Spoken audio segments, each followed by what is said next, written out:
Now you're probably wondering, where does this guy get all his content from? Videos day after day after day. Well, I'll let you in on a little secret. But first, you're going to have to watch till the end of this video. Alright guys, coming at you again with another Marvel Strike Force video. Today I've got a very special guest. His name is Obijam, and he is one of my alliance mates on Marvel Strike Force. Give it up for him. Woo! Yeah, what's up? What's up, Combs? Hey man, how you doing? Doing good. Just got home from work. I'm ready to play some Marvel Strike Force and have a good conversation. Dude, I feel you. I'm glad to have you here today. So, just a couple things we talked about. I guess I just want to ask you a few questions, and we'll just see where it takes us. Sound good? Sounds great, man. Let's do it. All right, cool, man. I know. Just wanted to see, tell me about yourself. What do you do? All right, so what do I do? So, one, I'm an avid Marvel Strike Force player, but that is not what I do for a living. But I am a dog handler in the United States Air Force, and I play with dogs by day and play Marvel Strike Force by night, so it's pretty fun. Let's see here. I'm a day one launch player, so I did not get the privilege of playing in the beta. But, so I joined on day one. I was on vacation. My Star Wars Galaxy of Heroes buddies were all talking about how awesome, Marvel Strike Force was, so I decided to download it, and I fell in love with it quick because obviously I love the Marvel Strike Force universe, and yeah, so it's pretty fun. Anyway, so I know there was just some stuff like as far as arena that you wanted to talk about. I know that you are a top 5 player all the time. I wouldn't know what that's like. So tell me about that. What's your experience been with that? All right, so it started early. I joined the game day one, like I said, and I've always been a very, very avid PvP player in any type of game. Whether it was Halo, Destiny, going all the way to World of Warcraft, playing, in the arenas there, to this game. So yeah, man. First day, I just hit the arena first thing, and I just did all the fights, kept winning. You start out like 5,000, and then you go up, all the way to 1. So once I got to about 50, which is about, I don't know, like a week into the game, I hit like a Hulk, like really quickly.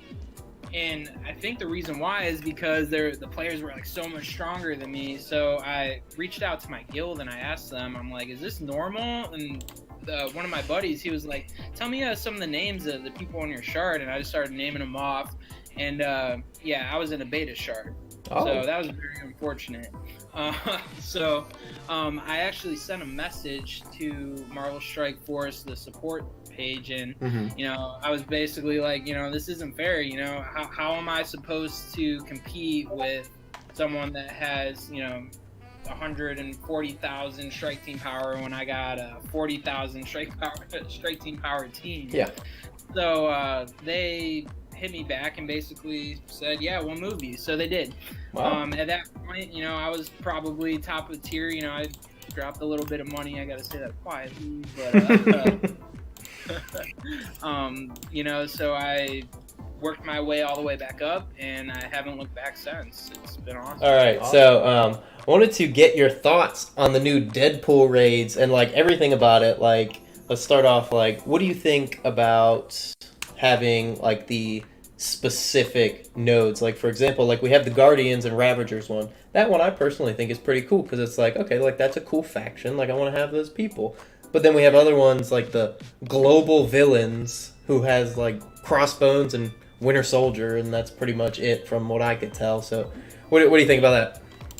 Well, going to the villains, that you just brought up, when I think of it, I think of Rest in Peace, because I know my first day, of regular playing this game, nobody has that team maxed out. So someone like me is going to count on a beta player to carry us through those nodes. Yeah, well.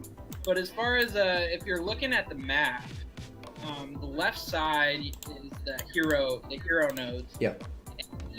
If you're playing the game pretty actively, I think you're not going to have too much trouble.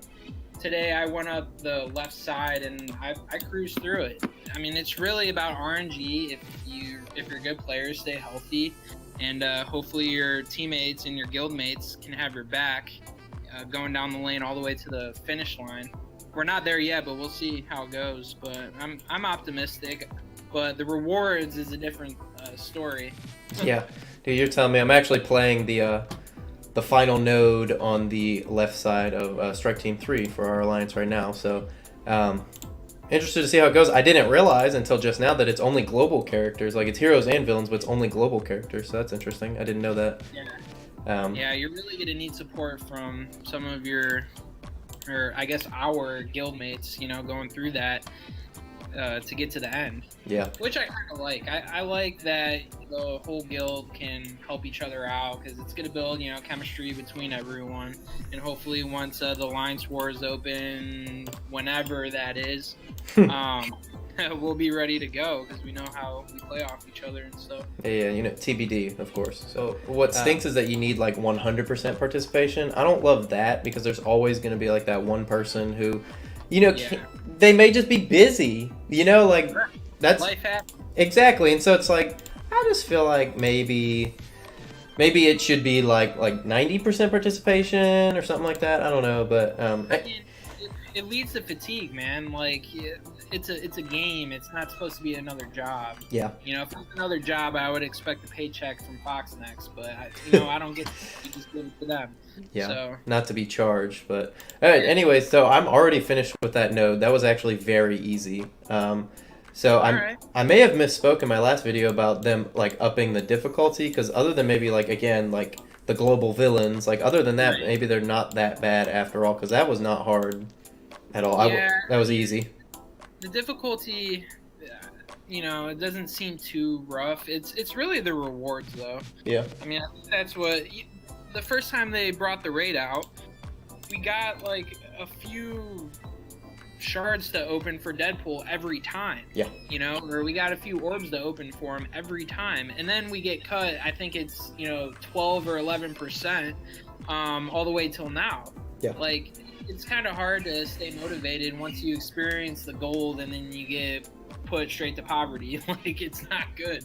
Yeah, and that's a great way to put it because I mean it's like if this had been the first time Deadpool had ever come out and it was like, okay, yeah, you're gonna get, I'm looking at it right now, so the top 2 get 550, 3 through 6 gets 525, 7 to 12 gets 500, 13 to 24 is 475. So basically what that's gonna mean is that you got to do at least 4 to be able to get, and that's not if you're 13 to 24 every time, then you won't, but as long as you get in the top 12, you're going to have to do at least 4 raids. So, I mean, as long as it's still easy, we'll probably do one every day. But so that's every 4 days, you'll get 1 orb. But back when they first came out, it was, like 3 orbs. Yeah, you get like 3 or 4, and you'd still finish it in the same timetable. It was easier then.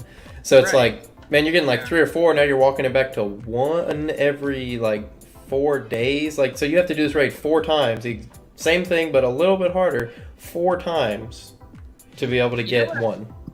You know what I wouldn't mind is like, if they're not going to give us a full Deadpool orb, but like, okay, let's compromise. How about you give me some like purple gear so I can level up the Kree minions, for example, or something like that. Like, give me some compensation, except something I could dream about 4 days from now, because that's a long dream, Combs. Yeah, and I think the hard part is like with what you're saying. It's like the other thing is like you're gonna open an orb, and that's all you're getting. And you're going to open an orb that has a chance to give you 5 shards. So you're going to tell me I'm going to farm something for 4 days to get 5 shards? Like, at least like in Galaxy of Heroes, Star Wars, a game we both play. Yeah.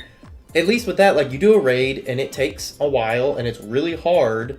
But you are guaranteed, 6 shards, 5 shards, whatever. And that's just what it is. And, like, it's set at that baseline. It has always been that way and will always be that way. You know what I mean? Yeah. I don't know. Right. I guess for me, man, just going forward, I would love to just see improvements. Like, it seemed like they were going in a good direction, and then this came out, and it's like, well, what? And they don't even have a statement with it. It's not like, hey, we reduced it because this, or like, it's just nothing. So they really got to open the doors better for communication, just moving forward, and just, I don't know. What moving forward, though, like, ultimately, like, what do you think, like, specifically, like, some things that they could do over at Fox Next to improve the game? So for me, it's all about communication. If you have good communication, your customer is going to be happy. And for them, the customer is the players, right? Yeah. So they need to pay attention to what we have to say. And, you know, if they just open up Reddit, which they say they do, and they just go down, they just got to scroll for, I don't know, 5 seconds. Yeah, right. Glaring issues. For instance, you know, I know you made a video about the survey that just came out with those things. You know, I think those would all be good. I'm not going to go back over that, but I think those will all be good. But honestly, it needs to start with communication. Hire someone that will be their communication manager, that will communicate with the people. Obviously, give them guidelines, like, you know, you can't talk about this because, you know, whatever. Yeah. But that's for Foxnex to figure out. But they need to hire someone. Like, they got to do that now. Well, I think that we've pretty much covered everything that we set out to talk about today. Yeah, man. So I really enjoyed it. Yeah, thanks for coming. I appreciate you being on the video, and looking forward to hopefully having you in some future ones. Of course. Yeah, we need to start doing this more with the guild mates. Hail Hydra. Yeah. Hail Hydra. Hail Hydra. All right, man. So, well, I appreciate you coming on, and good luck with your arena locking out and climbing here in the next few minutes. Hey, I'm praying to RNG Jesus. Dude, you got to. He's the only one who can help you now. Thanks for watching today, guys. If you enjoyed the video, go ahead and give it a like, and leave me a comment. I'd love to hear what you think about where the game's going, what's going on, what you'd love to see from them, how they could improve it, and make sure you sub to the channel so you're not missing anything. Until next time, guys. See you.